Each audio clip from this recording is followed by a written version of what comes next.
The most wonderful time of the year. Although, let's be honest, around the holidays, things really add up. But here's the good news. Only at Verizon, you can get a single line for $50 per month when you switch and bring your phone. So, while ice skating for two is definitely costing more, here at Verizon, you can save. Gifts for your third cousins? Steep. A single line with Verizon? Not so steep. A real tree? Pricey. A single line with Verizon? Less pricey. Flights to see Meemaw and Pops? Those are up. A $50 per month single line? That's down. Even a trip to the Atlanta Holiday Market will cost you more. But with Verizon, you can switch and bring your phone for just $50 per month for a single line on unlimited welcome, with autopay plus taxes and fees. All this to say, during the holiday season, when everything is costing more, you can get more for less right now at a local Verizon store. $15 monthly promo credits applied over 36 months with a new line on unlimited welcome. In times of congestion, unlimited 5G, 4G LTE may be temporarily slower than other traffic. Domestic data roaming at 2G speeds. Additional terms apply. I'm Chris Stafford, and this is AART, the podcast where we get to know the women behind their art. If you don't feel it, I'll make you feel it. I'll show you what I mean. If you don't feel it, I'll make you feel it. I'll bring you to your name. If you follow me. My guest this week is Sarah Rossetti, aka Invader Girl, a contemporary acrylic artist painting evocative scenes of war, law enforcement, veterans, and, more recently, horses. Sarah was born in non-Weiler, Germany in 1987. The oldest of 5 children, she has a younger sister and 2 younger brothers. Sarah's other younger sister, Lisa, was tragically killed in 2004, a traumatic event that would impact Sarah in different ways. Her father, John, was a communications specialist in the Air Force, stationed in Germany, where he met his wife, Regina. As a military family, they moved around, and whilst in Germany, her parents divorced, and Sarah stayed with her mother, who moved the family to the island of Guam, eventually helping her in the bar business that she operated.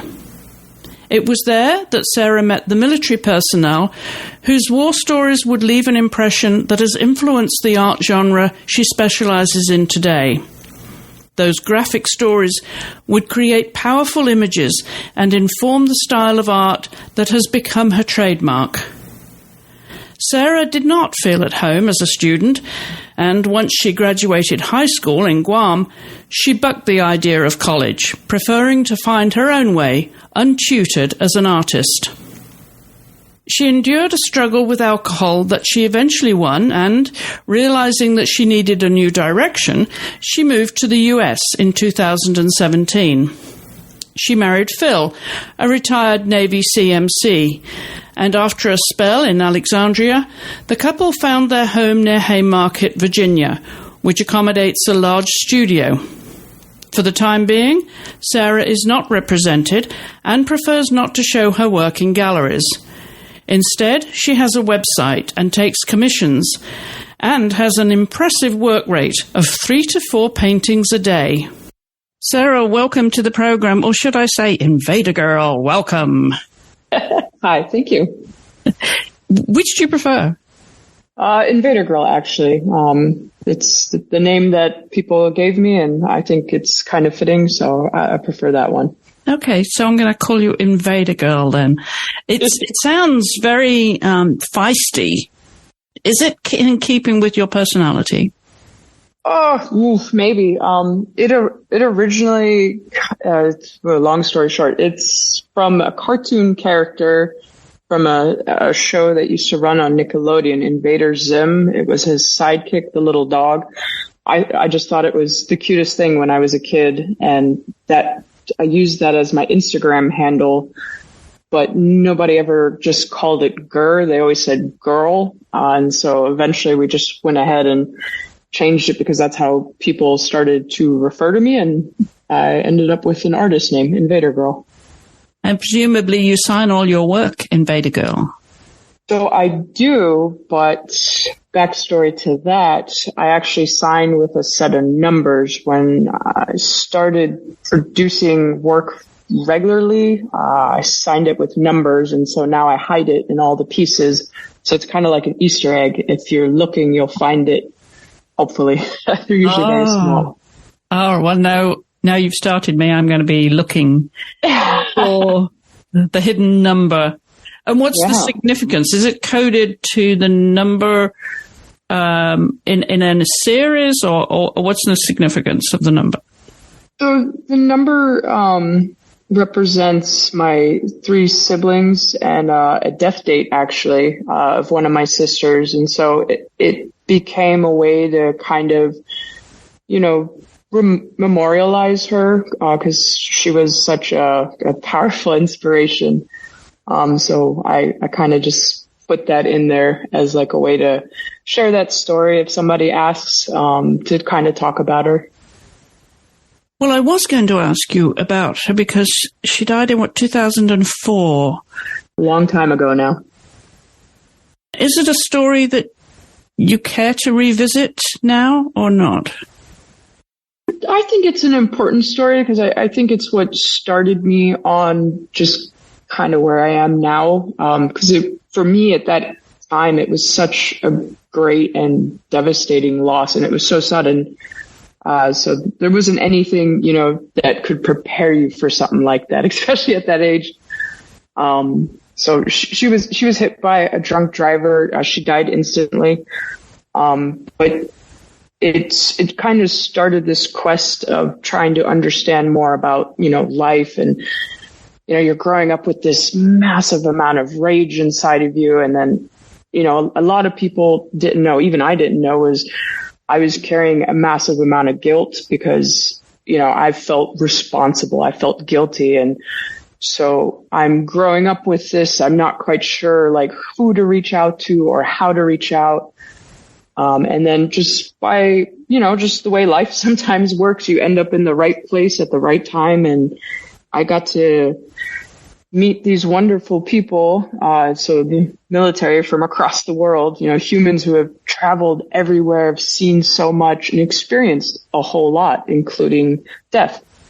And so I kind of found the light in this really dark tunnel by meeting these people and hearing their stories and just getting to learn about their experiences and how they view life and how they do life. And then watching them like really fill out the edges of living. And this, it kind of helped me, cope and get through that and grow and become, it was a long process. It took like 10 years to put all that together, but, it started to, it was so important to me. So I started painting because just the stories were so important. It was like, how do we show people from any background, any walk of life, that you can heal, you can grow, even if it's super dark, there's a light somewhere. Like, don't give up, keep struggling, try again.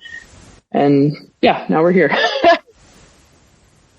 So is the artwork then a way of your emotional release, which often it is, but particularly through that traumatic experience of losing your sister?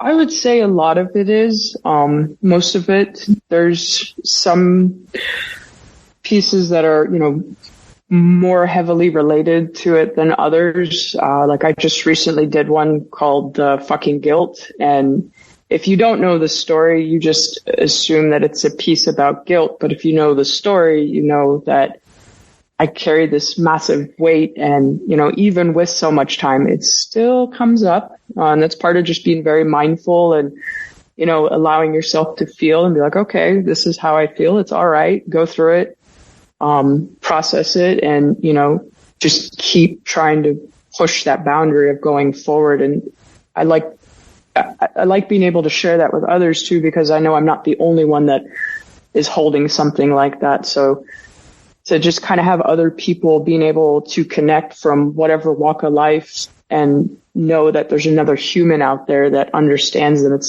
I think it's a very powerful thing. It makes you feel less lonely, especially when you're having one of those bad days. Yeah. Why do you think you carried so much guilt?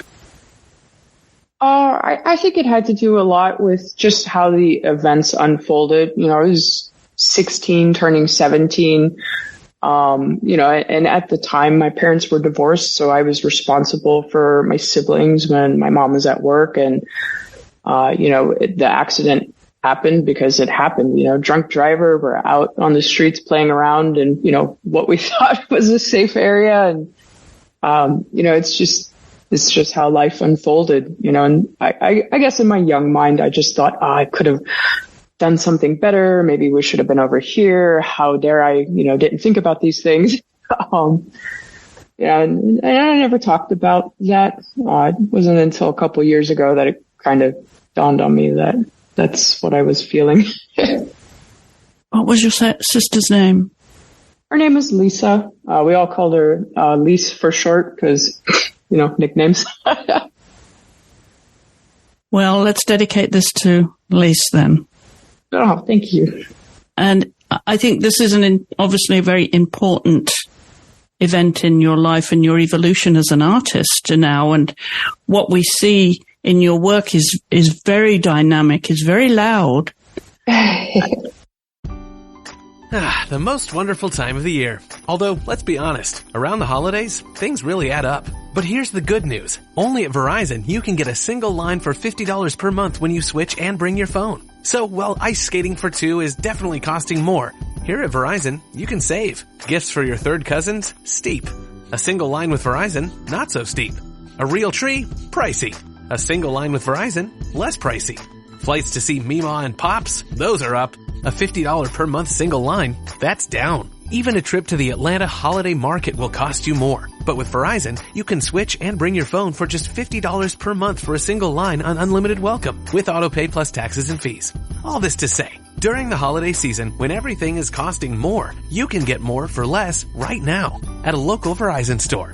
$15 monthly promo credits applied over 36 months with a new line on unlimited welcome. In times of congestion, unlimited 5G, 4G LTE may be temporarily slower than other traffic. Domestic data roaming at 2G speeds. Additional terms apply. And very impactful. I'm sure you've heard all of those things. And also that it can be dark.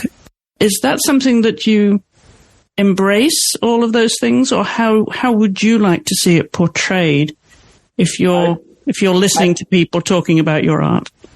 I think it's spot on. What I love most about the pieces that I do is they're dark, they're gritty, they're in your face, but it makes you feel something. And it's amazing to see what people get from a piece. I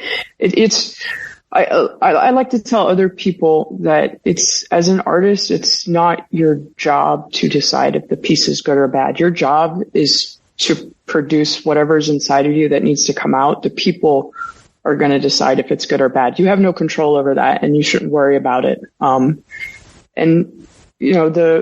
The intensity of the pieces too, I think, kind of become like bright lights in dark places, and I will dedicate the rest of my life to painting that, because it is so important that somebody, just knows and understands and gets it. And it just helps tell the whole story. It helps build the connection back to each other, because we are human. We have experience. Trauma is trauma. And to hopefully these pieces create better understanding, better connectivity between one another, to just, kind of bring us all back to center instead of being so divided in how we view the world. Yeah, and this seems to be such an important vehicle for you in the artwork in terms of the type of personality you are and what you need to express. And you've told me that there's an urgency to it too. Yeah, I feel like I won't never have the time to paint all the stories, so there's an urgency to capture it all. And two, with the hope that if I can paint as many pieces as I possibly can, that means more and more people will see it. And hopefully we can avoid another Great War. Like my family is all from the Great Wars. That they even survived, still blows my mind. And to be here now, and, we just spent 20 years in the GWAT, and then we're watching, Russia and Ukraine and Africa and just all these little things. And all it takes is one minute thing, and the whole world is going to fall back into it. And it's like, I don't want to see that. I hope we can avoid that. We will always have a relationship with combat. It's in our human nature. We're fearful little creatures. But maybe we can create a better perspective of it and a better understanding of it so that we can make better decisions.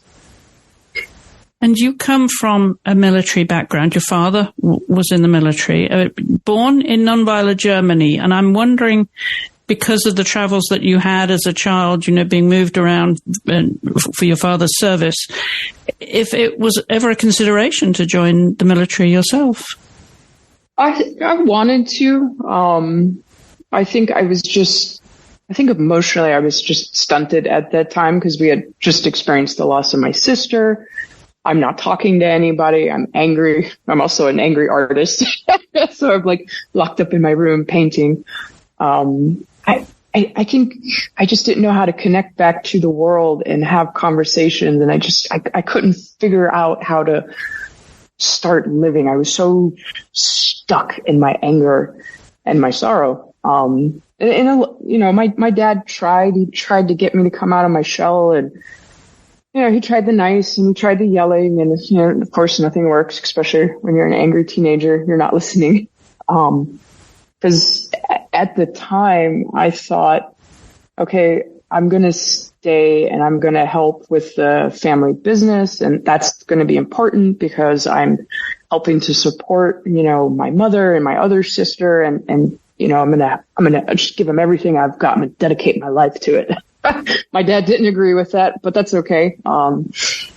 But it turned out for the best too, because I got to meet really amazing people in those 10 years, and I got to learn a lot about life. And, that's what a lot of the work is based on. It's based on those personal, intimate stories from 10 years of, growing up with the GWAT, but from the outside. I got to meet people that were, fresh faced. I got to meet people that were old, salty, Navy guys that are on their way out, new guys. I knew some with 10 fingers. Now they've only got like 6. It's like just these really amazing personal stories that, we don't have books about, or we don't have movies about, or maybe never get told. And I want to tell all those stories because they're so important.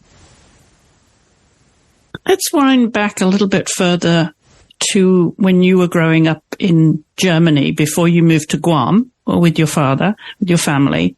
What was early childhood like for you?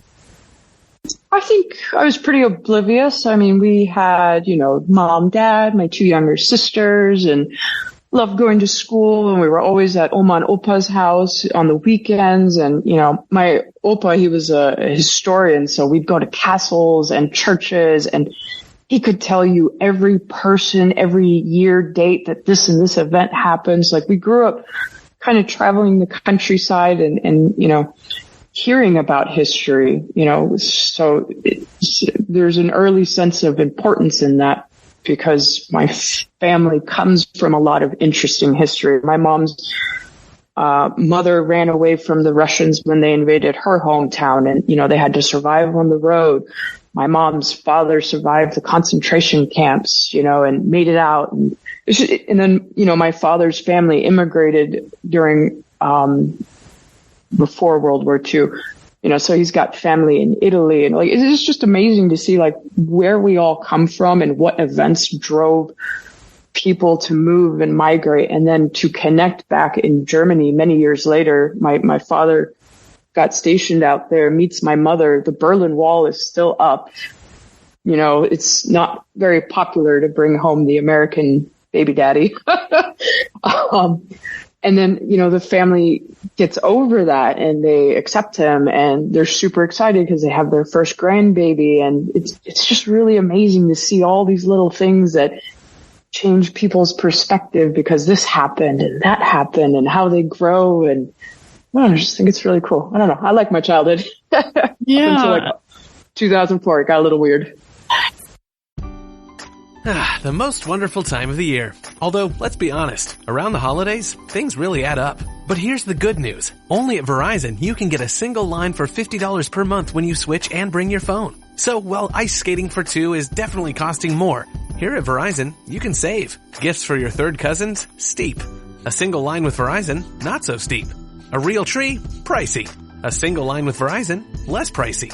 Flights to see Meemaw and Pops? Those are up. A $50 per month single line? That's down. Even a trip to the Atlanta Holiday Market will cost you more. But with Verizon, you can switch and bring your phone for just $50 per month for a single line on unlimited welcome with autopay plus taxes and fees. All this to say, during the holiday season, when everything is costing more, you can get more for less right now at a local Verizon store.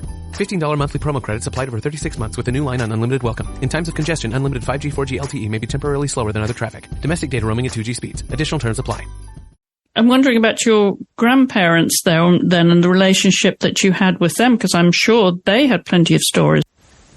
I think they shared what they could. I at that age, I think I was a little too naive or just not as aware to ask more questions. And I regret that because, I can't go back and ask my grandfather. He passed a few years ago. And my grandmother, she tries to tell me some questions, but I think some of it is still kind of hard for her. Because those were massive events in her life. And I think too, the stigma back then was you didn't really ask questions. You just kind of got dressed and took on the day. So. Yeah. Where did you go to school? Mostly Dodea schools because my dad was military. So when we were Germany, Azores, Florida, and then Guam, I was in a public school. Barely made it out of high school. And then I tried the college. I couldn't get behind it. It just wasn't me. And then I actually found auto body and thought, this is a great way to have a profession and still do my art. So I went to California to Wyotech. The school doesn't exist anymore. And did the auto body program, and I enjoyed it. I enjoyed just, making something beautiful after an accident or doing custom paint jobs, and, it was a good time. And when you were in school, when you were much younger, what were your favorite subjects? What was art something that you were drawn to at that time?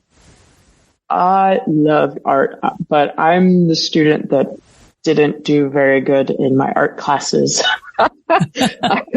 My instructors would, they would ask, the class to paint the fruit bowl, or they would give you the word of the week and you come up with a drawing. Turns out even at a very young age, I was like, skulls, nails, creepy backgrounds.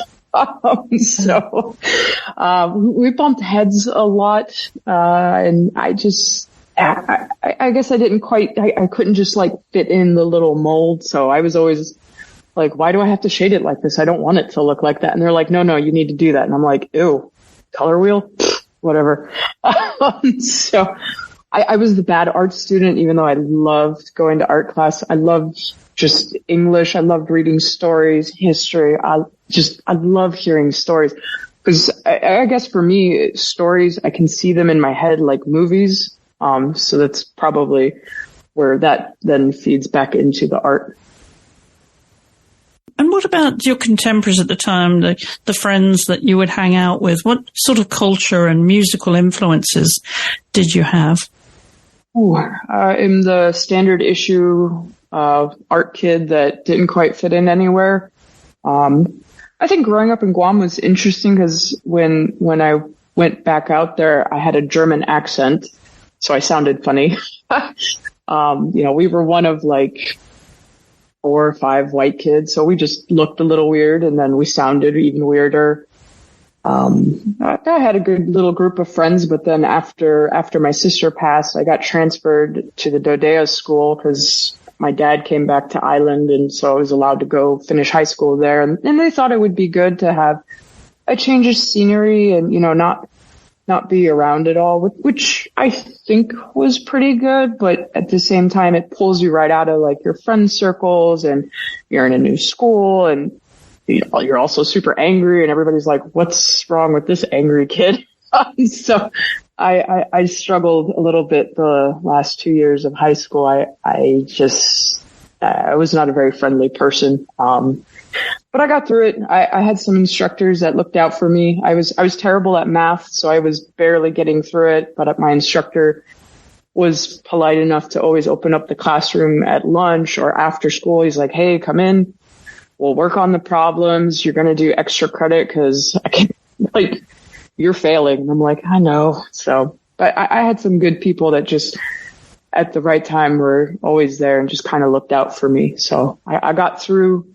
And then, I just went to work for the family business. My mom, she owned a bar. So I did that for, almost 10 years. Because at the time I thought that was important because, you're not going to make a living as an artist. So did that. But I've always fallen back to art, and it's always been the calling, that thing inside of you that demands your attention. And so I finally stopped ignoring it and was like, we're doing this full time. Did sport play a part in your early life too? Was that an outlet that you could enjoy? I loved soccer. I was extremely aggressive. I actually knocked a kid out once with a soccer ball. But at the time, my mom worked a lot and, we were kind of isolated out there. So I didn't have a car because, I couldn't drive yet at that age. So I couldn't go to after school sport meetings or anything. It was dangerous to walk home from school. So it was not encouraged after school activities. So it more and more just focused on the art, come home.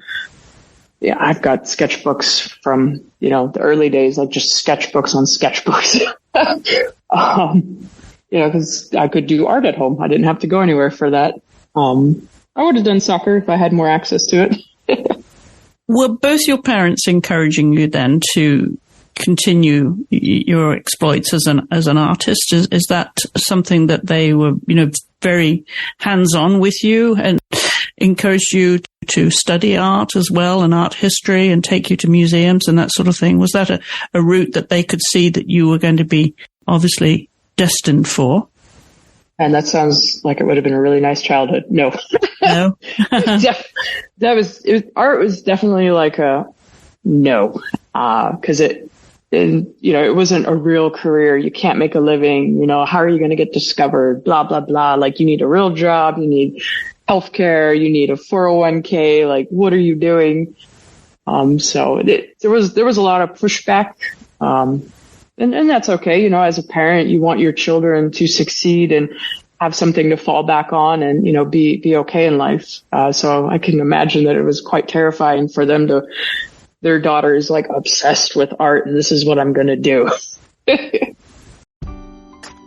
The most wonderful time of the year. Although, let's be honest, around the holidays, things really add up. But here's the good news. Only at Verizon, you can get a single line for $50 per month when you switch and bring your phone. So while ice skating for two is definitely costing more, here at Verizon, you can save. Gifts for your third cousins? Steep.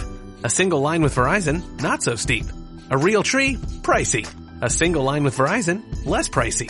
Flights to see Mima and Pops? Those are up. A $50 per month single line? That's down. Even a trip to the Atlanta Holiday Market will cost you more. But with Verizon, you can switch and bring your phone for just $50 per month for a single line on unlimited welcome with autopay plus taxes and fees. All this to say, during the holiday season, when everything is costing more, you can get more for less right now at a local Verizon store.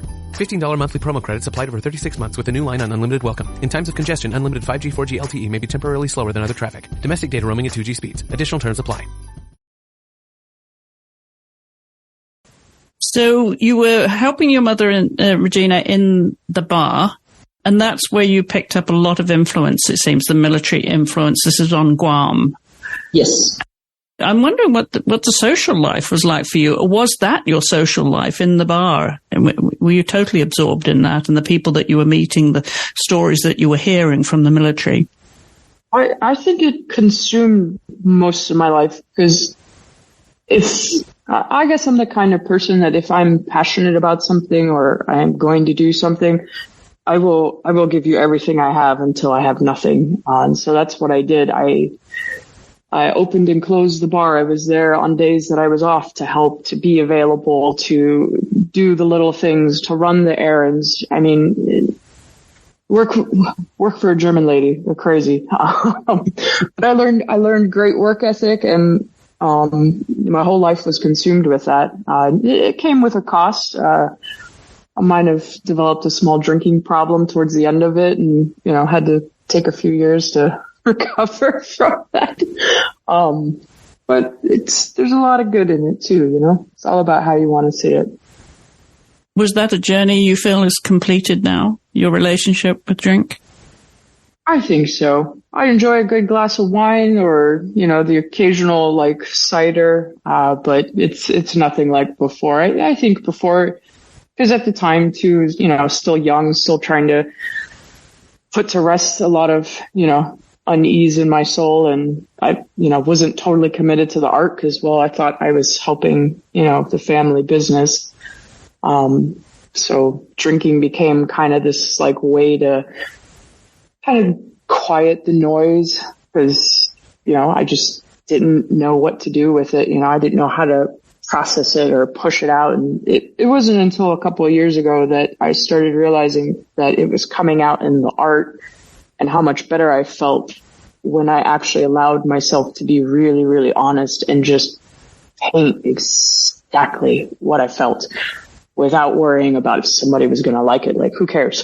So it's like once you let go of that, you can paint what you're supposed to, I think we all have something inside of us that is our just undeniable truth. But over the years and depending on influences and circumstances, it kind of gets silenced. But if you can, wherever you are at in your life, if you can find it, do exactly that.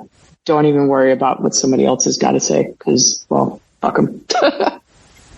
At which point then do you stand back and feel satisfied? Where is that in the process, the satisfaction? I guess it's kind of hard to explain. I just get lost in the doing. It's so intense to have to produce a piece and like you just know when it's all out. It's just done, and it happens so quick. I don't know. And then I try not to go back or revisit it because I feel like that kind of takes away from the actual emotion and what it wanted to be and what it needed to be. So most of the time, the piece, as soon as it's done, that's it. There's no going back. There's no really changing this. I'll experiment here and there with some pieces, or reproduce the piece because I'm like, oh, that might look cool like this. But the original, like, you can't tamper with it. That's a moment in time, and it's captured on canvas now. And you're working in acrylic too, so that's a quick dry process. Yes, mainly acrylics because at the time growing up, trying to get oil paints was extremely expensive. I didn't have the money for that. I also had no idea how to work with it, trying to thin it down, or I absolutely failed at it, I'll be honest. So acrylics is where I stayed because you can water it down like watercolors and then you can build it up really thick and get these beautiful textures in there. And they work great with palette knives, brushes, your fingers if you want. So I think it's a happy medium, for paint. And when you were younger, and even now, when you look at other people's arts, who would be the main influences in terms of other artists? It's a good question. I don't know. I grew up kind of isolated on the island, so I didn't spend a lot of time researching artists or looking at stuff. I just kind of lived in my own world, I guess. Trying to decipher it and, just kind of come up with my thing. I mean, we watched TV, so, at the time, like anime was kind of a big thing. So I have like a series of drawings that are very alien-ish looking and would kind of correlate with the watching anime series. And then I think it wasn't until like 2010 that I came across Banksy, which is the street artist. I love just kind of how gritty and dirty it was and the way it made you ask questions or kind of poked fun at stuff quietly. And then only recently did I come across a couple other artists on social media. There's a girl, she's an oil painter. She goes by Chroma Leroy, and she paints these massive detailed pieces with like 3 hairs of a brush. It's insane. So we always go back and forth. I have a couple of hers now, on just, how it takes her an hour to do a square inch. And I'm like, I've already done 4 pieces for the day. I'm like, what are you doing? And I love these names that it's almost like the rollerblading world, where you have these sort of performance names in a way. Yeah. Stage names. Yeah. Yeah. It's our alter personas. Yes, your alter egos, for sure. And your productivity is rapid. You were telling me like 4 paintings a day sounds to be pretty normal for you. That's a really high rate of production, I would say, in artist terms. And is this something that you're compelled to do every day? Then is it something that you feel, when you get up, it's inside you, you've got to do it that day, and it consumes every day? It does. But it's an amazing feeling. It's a great, I don't know. My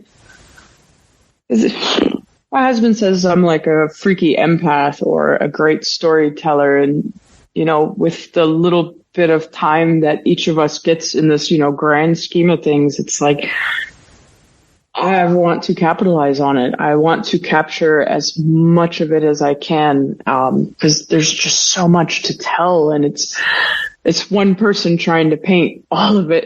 It's a bit of an insane task. But every now and then, we've worked on making sure that I'm being mindful of burnout, that I take a moment, that I pause. There's some days where I just go, no, I'm not going to go into the studio, force myself to not go into the studio and go play in the yard, or we, just drive to the next town and, walk around, check out the history, check out restaurants, or just whatever, just something to kind of just pause, reset, because the hand takes a lot of abuse and hurts if I go too much. So, but yeah, 3-4 pieces, it's kind of normal for me. It's a normal day's work for you. And you were telling me you do work out too. So you have that physical release every day.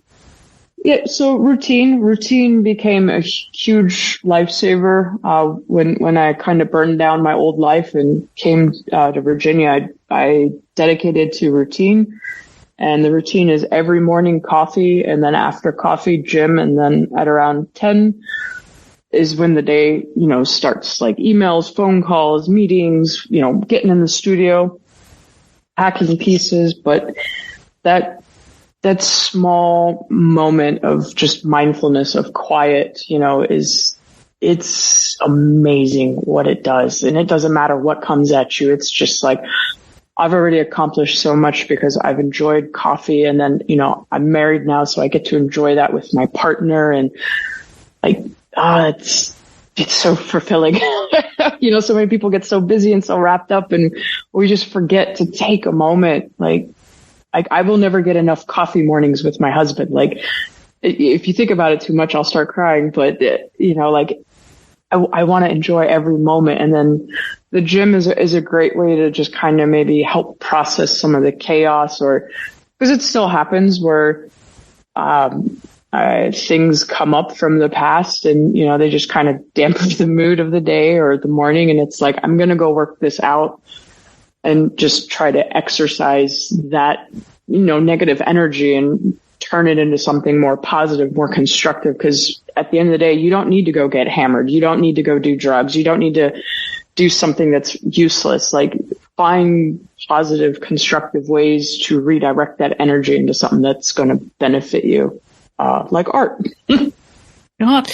And your husband, Phil, he's very supportive, helps you with the business. He's formerly Navy, so another military man. How did you meet? We met a long time ago in passing in Guam, and then actually ran into each other again when I came to Virginia. And then, started dating. Now we're married. It's amazing how you can meet people in distant parts of the world and then run into them years later, all by chance, and it just clicks. I don't know. It's amazing to me, honestly. What brought you to Virginia? A long time ago, I had people that would come in and they're like, "Oh, I love Virginia," and then others were like, "I fucking hate it." And the passion that they spoke with it on both extremes, I always thought it was very fascinating. I was like, I would like to see this place one day because that's a very interesting dynamic. And as things were kind of falling apart for me in Guam towards my last year there, I just out of the blue was like, I need a massive change. I had a few friends that I knew of who had just relocated there, reached out and was like, can I rent a room?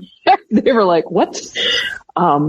So I burned my life down. I showed up with a backpack, a little bit of money, no real plan, but I just needed to go forward. I needed a massive, massive change, cause I was just drowning out there. I wasn't going anywhere. It was empty. So I made a huge change, came here, and it has been amazing. I mean, it's every day has been just stunning. No bad days.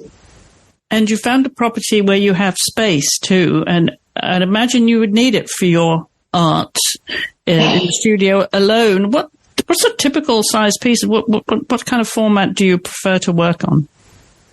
So I would say the 24 by 36 has been a pretty standard size. If I could have it my way, I would have every canvas available because I love the challenge of small, and then I love the challenge of huge. It's so different working on all these different sizes, but for the business, it became a little too chaotic, so we just narrowed it down to a couple of sizes. If you really want a custom size, then reach out and tell me what you want, and I will get that canvas. But like, we used to live in a tiny little condo in Alexandria. It was barely 1,000 square feet. And, I'm getting requests to do a 6-foot panel. It was in the living room, taking up the couch, or I'm in the kitchen with the 10-foot, paddle board that somebody wanted painted. I'm like, sorry, excuse me, coming through. It was hilarious. So we found a bigger house. We took out 2 of the bedrooms and a bathroom, made it a massive studio. We have a packing station. The pieces get to now be up on the wall. They're not, on the floor or, getting dinged up in a corner. So like they're up on the wall. Yeah. And it's been amazing because now I feel like I can move more within the space. So I can have 4 or 5 pieces up. I can do the 6-foot panel and it's not a big deal. We have 2 easels up there, probably going to get another one.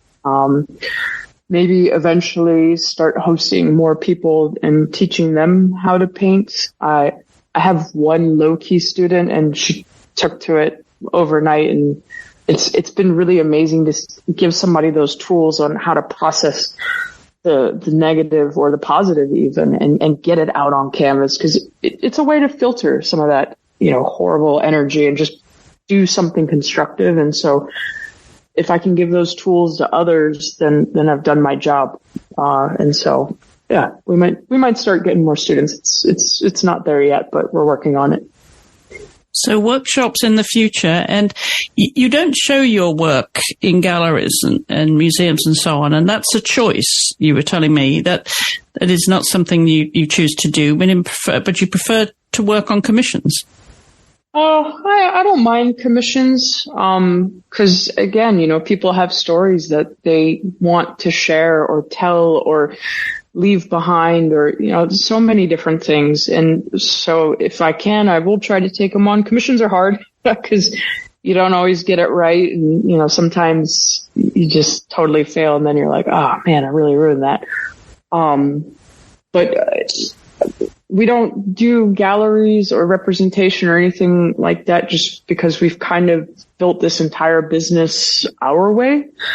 And it's been amazing to do something that so many people are doing, but just finding our own path and making it work with what we have. And it's been amazing because we get to impact so many people in a really positive way. We get to donate to all these different foundations and charities that are doing amazing things for people. And so it's, I don't know. I'm like, why am I going to stick it in a gallery? Well, I mean, I don't know. Maybe one day I will. I just would have to find the right one, I guess. But I think for now we'll have our own house gallery. I'll start opening the house for events.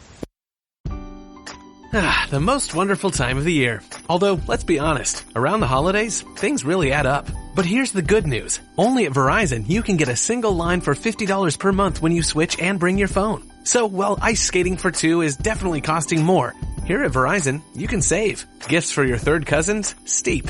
A single line with Verizon? Not so steep. A real tree? Pricey. A single line with Verizon? Less pricey. Flights to see Meemaw and Pops? Those are up. A $50 per month single line? That's down. Even a trip to the Atlanta holiday market will cost you more. But with Verizon, you can switch and bring your phone for just $50 per month for a single line on unlimited welcome, with autopay plus taxes and fees. All this to say, during the holiday season, when everything is costing more, you can get more for less right now at a local Verizon store. $15 monthly promo credits applied over 36 months with a new line on unlimited welcome. In times of congestion, unlimited 5G, 4G LTE may be temporarily slower than other traffic. Domestic data roaming at 2G speeds. Additional terms apply. And in terms of your time in the studio there, do you, and the ambience you create, because I've seen pictures of you with headphones on, so do you play a lot of music when you're painting? What kind of atmosphere do you like to create? I use the music as a way to trigger flow. I kind of fell upon it when I first got to Virginia. I put in some headphones. Thought I had been sitting at the easel for like 4 hours. Turns out it was only like 20 minutes. And I was like, that's interesting. And kept kind of trying to experiment with putting yourself in that meditative state, but then also working in that meditative state. And it's amazing because you can kind of manipulate your perspective on things. And then also you see these really minute things that then help push and develop your pieces. So, and then also it helps with the concentration, because sometimes there's something really specific that wants to be painted. And so if you can shut out all the noise, like my cell phone is on silent most of the time now. I almost never have the ringer on because I need to just focus on what wants to be painted. Like just recently we did a piece. This woman, she had lost her husband a little while ago, and I don't know her personally. I know that they bought a piece a long time ago, and for whatever reason, her story has just bothered me. Like something saying you need to paint something else for her needs to happen, right? And so trying to figure out what is the right piece for her. And then I was like, I have this idea. I think she'll like this one, right? And without saying nothing to anyone, I produced the piece, and as amazing as the universe is, the next day she happens to reach out and she's like, I love this piece. Is there a print version available? And I'm like, yes, there is. She doesn't know it yet. I actually sent her the original yesterday. Oh, a lovely story. Yeah. I can't wait for her to get that one.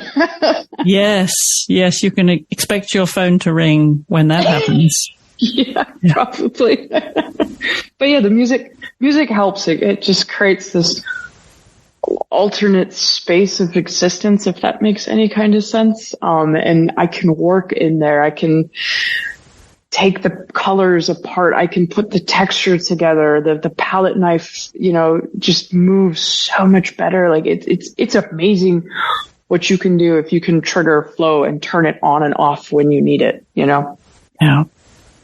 Are you someone that watches war films and reads war comic books and things like that? I mean, in looking at your art, wouldn't be at all surprised that's what you influence too. I do, but I have to be very careful, because I see everything in my head and I can feel it all. So like, if I watch too much or read too much, I feel every bit of it. I can feel the person standing there. I can feel the hot summer day and the smell of, all the horrible, like, so I have to be very mindful about what's coming in. 'Cause you'll see it. If I happen to read a book and suddenly you just see World War II pieces, you know why. 'Cause I don't know. It's kind of amazing when you can expose yourself to something and then it demands to come out in this other way. So. What kind of books would we find on your bookshelf? Oh, all kinds of war books. A couple of self-help books, just because I, think some of that is interesting.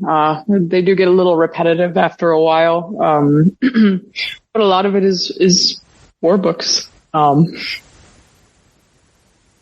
So when you look back at how your career has evolved, would you say that you chose art or art chose you? I think the art chose me. I'm like a tool. It's why I don't like putting my face out there. It's why I guess I'm kind of quiet, because I want the art to be important. It's about the people and their stories and the human experience. It's not so much about me. It helped me. It showed me how to, live a really full life and just really embrace, the time that I do have. So I think that others can benefit from it. And I'm happy to be the medium between the alternate space of the world and the canvas. So. Well, you've moved to a state where we're very proud of our horses. It's a strong equine tradition in Virginia. And I've noticed in your work that the horses have crept into your work now. Yes, they have. So I recently made a few new friends here on the mountain, and they have horses. And a couple nights ago, we were sitting around the fire, and she was telling me about the fox hunt. And you should have seen the way her face lit up and the energy and the excitement of just something so steeped in tradition that I know nothing about. It was so beautiful, just like hearing that. And she's like, you have to come see this and experience it. And then of course I went and painted it the next day, because I was like, it's so beautiful, like I wanted to capture that. And yeah, I like trying to capture other things, I've done a lot of war pieces, but I've done firefighter, I've done police, I've done just couple pieces, trying to capture the essence of love. And so horses, fun fact, when I was a small girl, I did nothing but draw horses.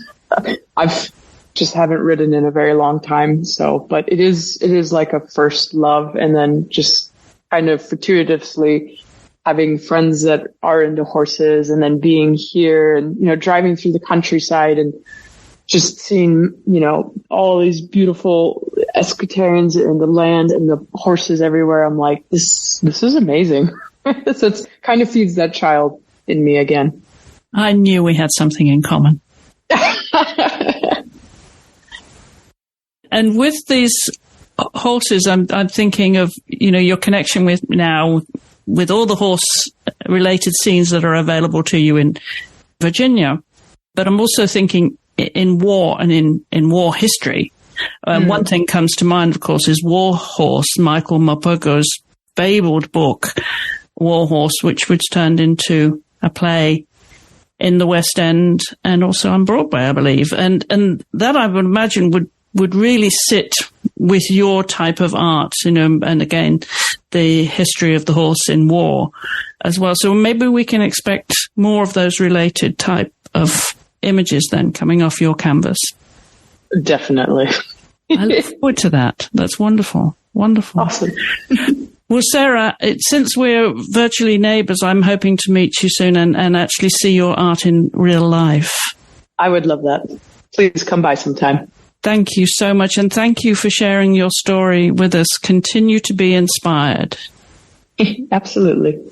And you'll find a link to Sarah's website and her social media in the show notes accompanying this episode, where you'll also find her playlist.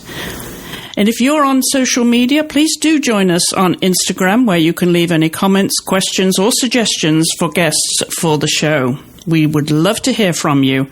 And if you have a moment whilst you're on Apple Podcasts, then it always helps us if you can leave us a review and 5-star rating, because that too helps others find the show. Thank you again to my guest, Invader Girl, and to you for listening. I'll be back with another episode next week, so I hope you'll join me then.